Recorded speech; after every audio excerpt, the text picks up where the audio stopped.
Será a finales del siglo XVI cuando la mujer emerge en la escena cultural europea en tanto artista profesional. En este periodo tenemos que ubicar a nuestra pintora del día de hoy, de la cual Roberto Longhi alabó profundamente a inicios del siglo XX sus naturalezas muertas. Pero créanme que sus contemporáneos veían mucho más en Fede Galizia. Les doy la bienvenida un viernes más y hoy tenemos una propuesta que a mí me fascina porque vamos a hablar de una artista que, créanme, que si no la conocen se van a sorprender. Y la sorpresa no va a ser porque sea mujer artista, sino porque realmente la calidad de sus obras hacen que sea un destaque. Fede Galizzi, conocida como Fede Galizia o simplemente Galizia, nació en Milán en 1578. Todavía está complicado esta documentación porque algunos creen que en realidad ella nace en Trento, de donde era su padre, y llega muy pequeñita a Milán cuando su padre, Nuncio, debe trasladarse a esta ciudad por unos trabajos. Resulta que Nuncio, Galizia, era un miniaturista de buena reputación que recibía distintos encargos de otras ciudades, con lo cual en esta oportunidad tuvo que trasladarse a Milán. Aclaro una cosa con Fede Galizia. Fede no es de Federica, no es un diminutivo, no es de onda que la llamamos Fede, sino que Fede es fe en italiano. Quiero decir, ese era su nombre. Será justamente de su padre Nuncio, algo que vamos a profundizar un poquito más adelante, de quien ella aprenderá y hará sus primeras armas en el arte. Ahora, llega a Milán, la capital de la Lombardía. ¿Qué estaba pasando en este momento? Para cuando los Galicia se instalan en Milán, esta zona está bajo dominio español. Y además, estamos en momento de la Contrarreforma. Lo digo de nuevo, vamos, repitan conmigo. Reforma protestante contra reforma católica, lo cual equivale a decir Concilio de Trento. Estamos en una Italia, en la península italiana, podemos decirlo para ser más exactos, que venía de momentos muy convulsos. Ya sabemos, ¿no? 1527, las tropas del emperador Carlos V, un emperador católico, invaden Roma, se quieren cargar al Papa, a Clemente VII, y el saqueo de Roma. Evento traumático si los hay. Apenas unos pocos años después, esas mismas tropas llegarán a Florencia. Carlos V entrará triunfante y pondrá o repondrá a los Medici en el poder. Momento en el cual el Papa, los estados pontificios dicen: che, capaz que estaría bueno amigarse de nuevo con Carlos V porque se nos podría llegar a complicar todo. Con lo cual se toman una copita de la paz y se vuelven aliados, son amigos de nuevo. Además había que pensar que en Ferrara, bueno, los duques de ¿no? Aliados de Carlos V. En el sur, en Nápoles, Corona de Aragón. Así que no les parece para nada mal poner un gobernador español en Milán. ¿Por qué marco todo esto? Porque es en estos mediados del siglo XVI en donde un poco Italia, ¿no? Empieza a adoptar costumbres españolas, la moda, determinadas formas de vida y socialización. Si bien el arte no se ve impactado porque la tradición artística italiana era muy fuerte, bueno, un poco negocia con todo lo que está pasando en el ámbito sociocultural. Si sumamos un poco esta cierta moda o costumbres españolas y además de esto la Contrarreforma, es decir, los efectos del Concilio de Trento, nos ubicamos en un momento de transición en el que las pinturas, podemos decir, en el ámbito del arte, pasan a ser profundamente religiosas, devocionales, pedagógicas, porque había que responder a lo que solicitaba la Iglesia por sobre todas las cosas, y también porque estamos ante gobernantes extranjeros ultracatólicos. Bueno, cuando les convenía, ¿no? Acabo de mencionar el saco de Roma. Entonces, cuando nos paramos en Milán, no es que ya estamos casi ahí a las puertas de 1700 con un barroco lombardo consolidado, ni mucho menos. Igual el barroco no está consolidado en ese momento en ningún lado. Tendríamos que hablar después de 1630 en adelante. Sino que estamos en un periodo de transición entre el manierismo y nuevas formas expresivas que empiezan a surgir también en este fin del siglo XVI. Pensemos en Caravaggio, ¿de dónde era? Ahí, ¿no? En términos de periodizaciones, si se quiere, en 1595, con el nombramiento de Federico Borromeo como obispo de Milán, un poco uno puede marcar la primera etapa de un barroco lombardo. Pero antes de que me vaya por las ramas, todo esto viene a cuenta de que les quería contar, que es en este momento en donde muchos artistas, Caravaggio por ejemplo, empiezan a buscar otros géneros, empiezan a buscar otras temáticas para ser representadas. La naturaleza muerta, el paisaje y un vuelco fuerte también hacia el retrato. Y en todo este ambiente es en el que crece y se forma Fede Galizia, que era 10 años más joven que Caravaggio. Pero así como era más joven, también fue una jovencita realmente precoz. Miren lo que se decía de ella a los 12 años. Esta joven se dedica a imitar a nuestro más extraordinario arte. Y en relación a que fue formada bajo la guía de su padre y pintor Nunzio Galizia, dice, imita con devoción a nuestros más excelentes artistas. ¿Quién dice esto? Ni más ni menos que Giovanni Paolo Lomaso, un pintor y un teórico muy reconocido en su publicación cuando habla del arte en Milán. Es cierto que como conocía a esa edad tan temprana Fede Galizia, bueno, era amigo del padre. Y a propósito de esta suerte de masculinidad, ¿no? Definiendo a una jovencita artista en tanto es capaz de representar lo mejor de lo que hay en Italia,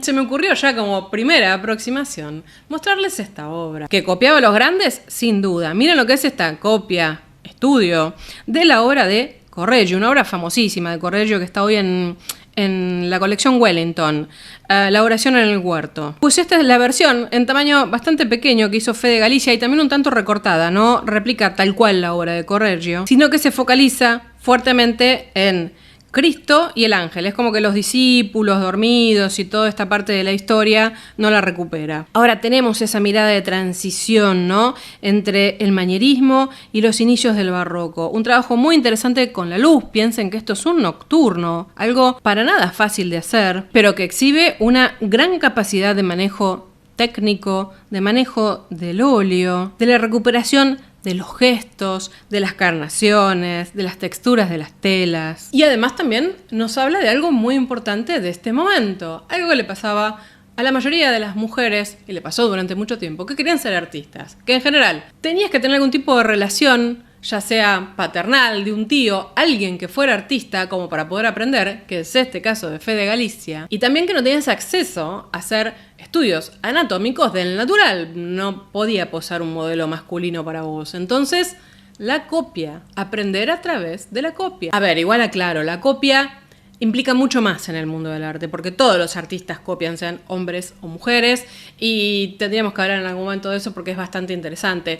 La copia como modo de aprendizaje, como modo de recreación y como modo de creación también. Lo cierto es que Fede Galizia, como dijimos, hizo sus primeras herramientas con su padre, y por ejemplo, ambos, esto está hecho a 4 manos lo que vamos a ver, hicieron este doble retrato que es maravilloso. Los retratados son Jacopo Menocchio y su esposa Margherita Candiana. Ahora ven ustedes, hay un marco que es en realidad un trampantojo, un trompe-l'œil porque no es real, está pintado. Nunzio, el padre, pintó todo este marco decorativo, nada, muy relacionado por supuesto con la pintura de miniatura, y Fede hizo los retratos. Por cierto, las alegorías que aparecen de la prudencia y de la justicia también son obra de Nunzio. Traje esta obra acá porque nos invita a pensar en la formación de Fede Galizia, en la orientación al detalle que había. Y por otro lado, porque también nos permite ver, bueno, ¿no? Este momento, como decía yo, de transición entre el estilo más manierista internacional, que era lo que más abundaba, sobre todo en las cortes europeas, ¿no? Piensen que esta es la época de Rodolfo II en Praga, ¿no? Y también Menocchio, al ser un destacado personaje de la vida social, política y cultural, Bueno, vean ustedes la sobriedad con la que está vestido, el hecho de poner alegorías que hablen de la rectitud moral, que hablen de la solidez del matrimonio. Y por otro lado, es interesante ver el trabajo de realismo, de naturalismo, que también pone Fede Galizia en estos retratos. Se supone que Giacomo Menocchio tenía 74 años en este momento y Margherita Candiana tenía 64. Y si nos metemos como en la técnica, veamos además dos cosas que a mí me llaman mucho la atención. Por un lado, la sensación de tridimensionalidad que construye con las sombras, en los rostros, en los cabellos, y también el trabajo con las telas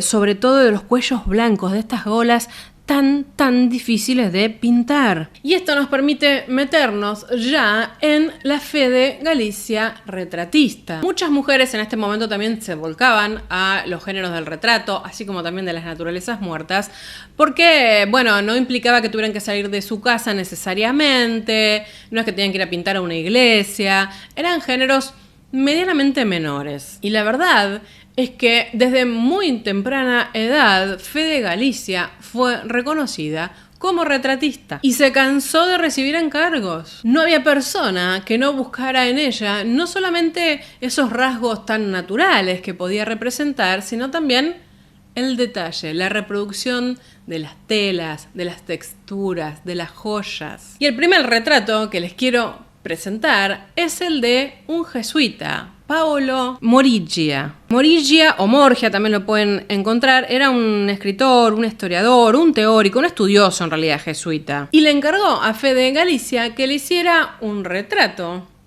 mientras él escribía un poema sobre las obras de Fede Galizia. Esta obra fue pintada para la iglesia de San Gerolamo en Milán y en 1670 pasa a la Pinacoteca Ambrosiana, que es donde está hoy por hoy. ¿Por qué esta obra se hizo para una iglesia inicialmente? Porque Paolo Morigia era el general de los jesuitas, de los clérigos apostólicos de San Girolamo. Está retratado aquí a una edad avanzada, la pintura no nos miente. Tiene su hábito blanco, el típico de la orden. Está rodeado con muchos atributos que hablan de que era un erudito. De hecho, miren ustedes cómo sostiene los anteojos, ¿no?, en su mano izquierda. Y con la mano derecha está escribiendo. El detalle, por ejemplo, del reflejo de las ventanas en los cristales de los anteojos, de las gafas, es fabuloso. Y algo nos remite ahí un poco al arte flamenco de ese momento. Pensemos que el norte de Italia tenía mucho contacto con la pintura flamenca. Ahora, lo que necesitamos observar es un retrato, claro. Ojos, labios, nariz, cejas. Y lo que vemos es que hay mucho estudio fisonómico por parte de Fede Galizia, por ejemplo, en la expresividad de los labios. Y cómo logra todo eso con una paleta de colores tan austera. Y por cierto, la letra de ese poema, de ese madrigal que estaba escribiendo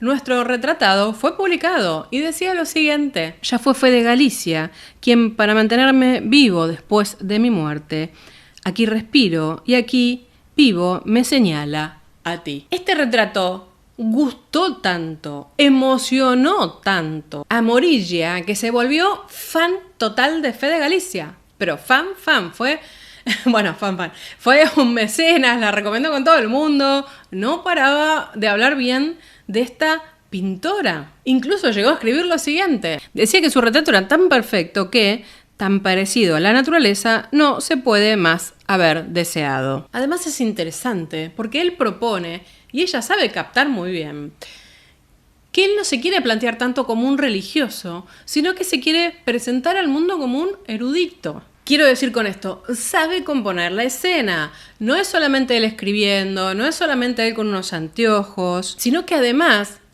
aparecen libros que nos van a dar una referencia, lo cual me lleva a hablar de la escritura esa que ven ahí arriba, que dice 1596, hecho por Fede Galizia. Esto se demostró que no es real, fue posterior. Esto lo publicó en un estudio en 1989 Giacomo Berra, un estudioso italiano, que demostró en datos de archivo que alguien había hecho este registro sobre el cuadro. Y justamente los libros que aparecen allí sirven para fechar adecuadamente esta obra. Aparece la historia de la antigüedad de Milán, que fue publicado en Venecia en 1592, y Paolo Morillia había hablado en 1595, en la Nobiltà di Milano, sobre el retrato suyo de Fede Galizia. O sea que este retrato hay que datarlo entre 1592 y 1595. Esta fue la primera obra de Fede Galizia que al día de hoy logramos conocer. Y tenemos que pensar que en este periodo no tenía como máximo 17 años. Como dije, esto fue un disparador para que medio mundo se quisiera retratar con ella. Yo traje un solo retratito más porque me tenté un poco, que es el de este médico. Está datado entre 1600 y 1605 y bueno, pertenece a una colección privada. Ahora, como verán, nos sirve también de ejemplo para entender la fama de Fede Galizia. Gustaba mucho el enfoque realista tan natural que tiene, que un poco nos habla del manierismo lombardo. Es un periodo del que tendríamos que hablar un poquito más en nuestro canal. También nos permite ver un poco la moda, la impronta Habsburgo, ¿no? Esta ropa oscura, estas golas, y cómo Fede Galizia sabe captar lo que le pide el retratado y tampoco se deja influenciar por ninguna escuela en particular. Digo, uno acá puede hablar un poco del naturalismo renacentista, un poco de manierismo, en el retrato es más difícil, los fondos oscuros, una impronta que venía de distintos puntos de Italia. Y algunos relacionan muy acertadamente, desde mi punto de vista, esos retratos tan introspectivos que hacía Lorenzo Lotto. Es decir, estamos ante retratos que evitan la idealización y en este caso, por ejemplo, ¿no? Destacan el interés, la preocupación de la persona por ser parecido a sí mismo, pero también por proyectar su jerarquía social. El ámbito para la belleza ideal, por supuesto, era la pintura religiosa. Entonces, sobre todo los retratos y las naturalezas muertas que vamos a abordar ahora, permitían hacer estos guiños de ejercicio un poco más realistas. Y esta justamente interpretación tan meticulosa, tan naturalista, nos abre paso a hablar de la otra Fede Galizia, es decir, de aquella que se dedicaba también a pintar bodegones. Yo decía que en el siglo XX Longhi, ¿no?, habla de sus bodegones y queda maravillado y dice, son tan humildes, tan serenos, tan divinos como ella, más o menos, tan espirituales, dice, porque era una mujer muy creyente. Ahora después vamos a ampliar un poquito esto. Pero lo cierto es que fue pionera en el bodegón. Vean ustedes que si nos paramos en la Lombardía a finales del siglo XVI, bodegones, la canasta de frutas de Caravaggio y no mucho más. Las otras obras en general se compraban, ¿no?, a los Bruegel, se compraban a los artistas flamencos. Y ahí Fede Galizia marca tendencia, ¿no?, y se convierte en la pintora de bodegones. Es más, en 1602 ella firma una obra de una naturaleza muerta que la convierte en el primer artista que firma un bodegón en Italia. Por ejemplo, veamos esta canasta con frutas de 1610, circa 1610. Si algo que nos queda claro es que realmente era una pintora que buscaba la excelencia.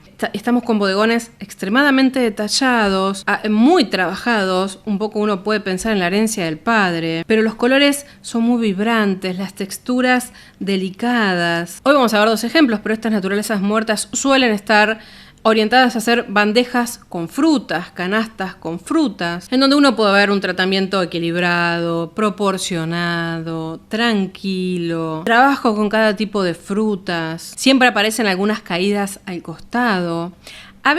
Algunas veces incluye quizás alguna flor o algún insecto, pero ven ustedes qué estilo tan, por un lado, sencillo, tranquilo, y yo diría perfecto realmente. Por la misma fecha, pinta este cuenco de cerámica blanca con melocotones y ciruelas rojas y azules. En realidad los elegí un poco para que ustedes puedan ver cómo trabaja cada una de las frutas y las texturas. El elemento principal, el frutero o la canasta, que es lo que ordena la composición. En general está, ¿no?, como en un plano poco profundo, está más hacia adelante. Por supuesto hace el juego de la fruta que se está por caer. Y hay como muchos estudios que hablan de lo que pasa con las naturalezas muertas en general. Y es decir, ¿tienen un significado? ¿Aportan algo? En el caso de Fede Galizia, muchos se preguntan ¿por qué aparecen melocotones todo el tiempo? Bueno, el melocotón proviene del latín malum cotoneum, que significa membrillo. Y el membrillo hace referencia, por supuesto, a muchas cosas. De hecho, algunos dicen, bueno,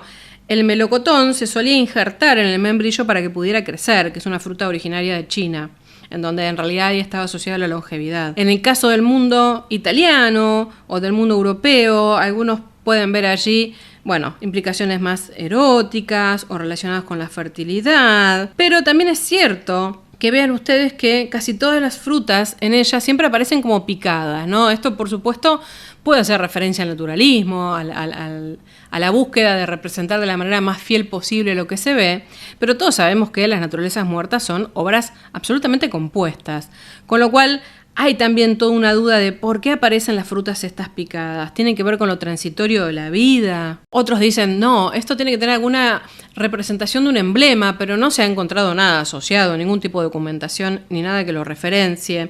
También a veces es medio difícil porque al no conocer los comitentes, no se sabe si había algún mensaje oculto allí o no, algún mensaje referencial, muy típico del manierismo también en ese punto. Pero por sobre todas las cosas me parece que estas pinturas uno tiene un disfrute absolutamente plástico. Son muy equilibradas, hay un tratamiento magnífico de las sombras, de la luz, crea un ambiente adecuado para presentar las piezas y uno parece que pudiera ir y tomar una fruta fresca. Y fue tan buena Fede Galicia en la pintura de bodegones que Pánfilo Nuvolone, que no era su competencia, en realidad fue alguien que llegó después y era muy buen pintor de naturalezas muertas, fue el que acaparó muchas veces nombre en sus obras, las que no estaban firmadas. Hechos de la posteridad, ¿no? De lo que empieza a pasar en la historia del arte desde el siglo XIX en adelante, que si algo estaba bien pintado no lo podía hacer una mujer. Aún así, hay identificados 43 bodegones de Fede Galicia. Y ahora, si bien ya tuvimos una pequeña muestra arriba cuando hablábamos de cómo ella imitaba y copiaba a los pintores del momento, vamos a hablar un poco de su otra incursión, en la que fue exitosa, de la cual, para mí, les voy a decir algo, sale la mejor obra de Fede Galicia, que es la pintura de historia, la pintura mitológica, la pintura religiosa. Y en esta obra de Judith con la cabeza de Holofernes se cree que hay un autorretrato. De lo que se conoce hasta ahora, lo que tenemos aquí es su primer intento de hacer una pintura de historia, en este caso religiosa. Si este fue el primer intento, imagínense lo que viene después. La historia, muy conocida, ya lo sabemos, ¿no? Tomada del Antiguo Testamento, del libro de Judith. La cuento rápidamente para que no se me pierda nadie. Judith era una viuda muy adinerada cuyo pueblo estaba siendo atacado por los asirios. ¿Quién dirigía a los asirios? El general Holofernes. Judith de alguna manera decide tratar de hacer algo y se convierte en heroína. Las comillas ahora se las explico. ¿Qué hace? Se pone las mejores pilchas, diría Gardel.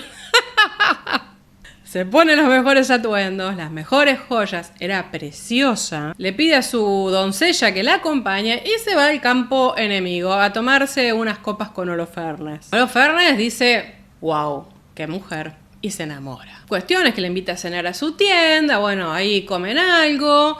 Judith le da alcohol de más hasta que lo emborracha. Cuando Holofernes, pasado de piquirriqui, cae dormido, sac.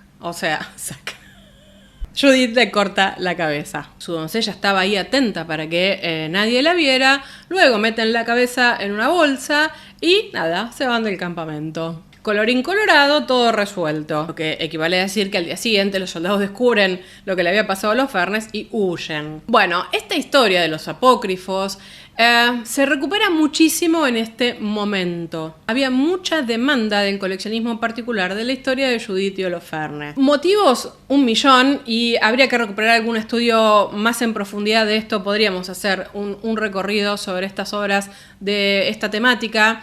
Bueno, las mujeres veían una cierta heroína en Judith. Los hombres veían como una advertencia, ¿no?, ante el matrimonio. No expliqué las comillas, digo que es medio difícil para una heroína, en este caso de la religión judía, convertirse en heroína matando a alguien, algo que está prohibido por los mandamientos. Lo dejo ahí. El punto es que esta historia, además, proporcionaba a los artistas durante el Renacimiento y el Barroco de algo maravilloso, porque podrían reproducir ahí texturas, ¿no? Esta idea de Judith toda engalanada. Y es un poco lo que vemos acá. Sin duda Fede Galicia está súper emocionada con esta historia y hace su versión, así como la había hecho ya Artemisia Gentileschi o Caravaggio. Y ven ustedes las lecturas que se pueden hacer, o interpretaciones si uno quisiera, sobre dónde pone su firma y fecha, ¿no?, en la hoja de la espada de Judith. Esto de que haya puesto justamente su firma destaca mucho en Fede Galicia, porque es de alguna manera una demostración de que ella puede firmar, quiere firmar y que habla de su estatus como artista. Piensa que muchas obras hechas por mujeres no llevan firma, porque a veces ni los padres, ni los tutores, ni los maridos querían que firmaran. Por supuesto, lo que vemos acá es el regodeo en todos los detalles que podemos encontrar. Algo que viene de la naturaleza muerta, de la miniatura, sí, por supuesto, lo que son las joyas, la ropa, esa búsqueda de dejar, ¿no?, esta idea del traje de luto de Judith y poner un vestido fabuloso para seducir a Holofernes, claro. ¿Y cómo no lo va a seducir? Tiene un doble collar de perlas, unos aretes divinos, todo ese brocato dorado, seda, la boina de terciopelo, no le falta nada. Sin duda, escuela lombarda, preciosismo, todo también esa impronta que venía de Francia en algún punto, ¿no? Hay mucha recreación en todos los detalles ornamentales. El brazalete, el mismo cuchillo es divino. Y por otro lado, bueno, su habilidad y su experiencia como retratista, ¿no? Miren cómo presenta la escena. Hay una mirada serena en el rostro de Judith. La mano, ¿no? La mano que sujeta la cabeza de Holofernes, de los pelos, con fuerza, con seguridad. Tiene en la otra mano la daga afilada. La criada, un personaje fundamental en esta historia, ¿no? Que sostiene ahí la palangana en vez de un saco, ¿no? Y la postura también de la criada. Yo lo veo como tan manierista este cuadro. Por supuesto, Fede Galicia también trabajó en miniaturas, en retablos, o sea, tenía muchos tipos de encargos. Ahora, dentro de estas pinturas de grandes géneros, para decirlo de alguna manera, yo me quedo con lo que vamos a ver ahora, que es un Noli Tangere. Y es que no hay como no aplaudir esta obra, así se los digo. Se hizo en 1616 para el altar mayor de la iglesia de la Magdalena en Milán, pero como luego ese convento fue demolido en el siglo XVIII, y luego se destruyó la iglesia, bueno, la pintura pasó a la Galería de la Academia. Finalmente se terminó ubicando a fines del siglo XIX en la iglesia de Santo Stefano. Ahí se lo tuvo que adaptar para que pudiera entrar en la parte superior. Bueno, fue adquirido en el 2009 y fue restaurado, con lo cual vemos ahora una obra maravillosa. Vean ustedes que, junto a los pies de Cristo, la costumbre que tenía Fede Galicia, ¿no? Aparece un cartucho fechado y firmado. La estructura casi es la típica del Noli Tangere. Hablamos esto, no sé, uno de los primeros videos del canal, en el siglo XIV, ¿no? La composición muy sólida, muy equilibrada. Sí es cierto que se corre un poco de la iconografía de este Cristo resucitado como jardinero, ¿no? Acá solamente lleva un sudario, no lleva nada más. Pero la pintura esta tiene una calidad. Miren lo que es la apertura hacia el fondo, hacia esa ciudad, el cielo, casi en términos de esfumato, de perspectiva aérea, cómo se va corriendo la oscuridad, ¿no? Al amanecer, ese pájaro ahí volando, los ángeles atrás en el fondo donde estaba enterrado Jesús, la delicadeza de los gestos, miren, no sé qué mirar primero, es una maravilla. El pelo de María Magdalena, el juego con los colores, ¿no? Tan presentes, las carnaciones tan logradas, el trabajo anatómico, el detalle, como decía yo, no solo la ciudad, sino también cada una de las hojas, cada uno de los pétalos de las flores. Honestamente, yo creo que esta obra es de una maestría monumental. Y justamente su firma y su fecha, porque muchas veces se firmaba, pero no se fechaba, permite un poco organizar y estructurar la obra de Fede Galicia. O sea que además fue metódica. Finalmente, ya para aproximarnos hacia el cierre, Fede Galicia fue una mujer que desde mi punto de vista destaca en los bodegones, sí, porque es la mayor parte de su producción identificada al día de hoy y porque el siglo XX se encargó de hablar de ella como pionera en los bodegones, que la verdad es que lo fue.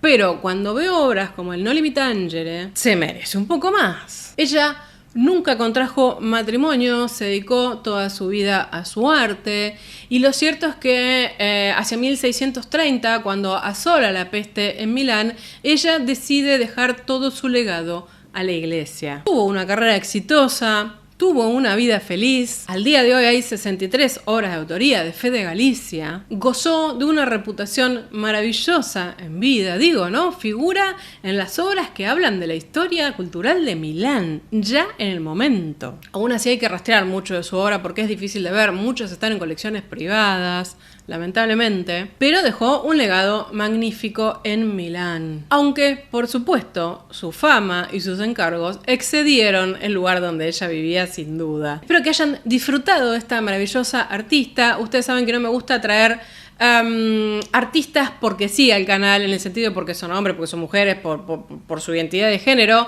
sino por realmente su capacidad y por obras que personalísimamente considero que son un destaque. Pero no deja de ser también un pequeño aporte a recuperar la vida y el trabajo de muchos artistas que, como dije, fueron valoradas en vida, pero que la historia del arte luego se encargó de dejarlas a un costado. Y la verdad es que uno entiende que fuera, en este caso, Fede Galicia, muy valorada en vida porque tiene una mano exquisita. Por supuesto, me hacen saber en los comentarios si conocían su obra, qué les pareció. Y sí, tenemos pendiente, además, un montón de artistas que merecen su entradita en este canal. De a poquito nos vamos poniendo al día. Marieta Tintoretto, Antonia Uccello, Elisabetta Cirani, Isabella Parazzole. Pienso en todas artistas que además incluso están por el mismo periodo, ¿eh? Y muchísimas otras más. Entonces, hasta aquí la entrada del día de hoy. Si les gustó este contenido, para apoyarlo me regalan un like, no olviden de suscribirse. Tienen mis contactos de redes para que sigamos interactuando por allí.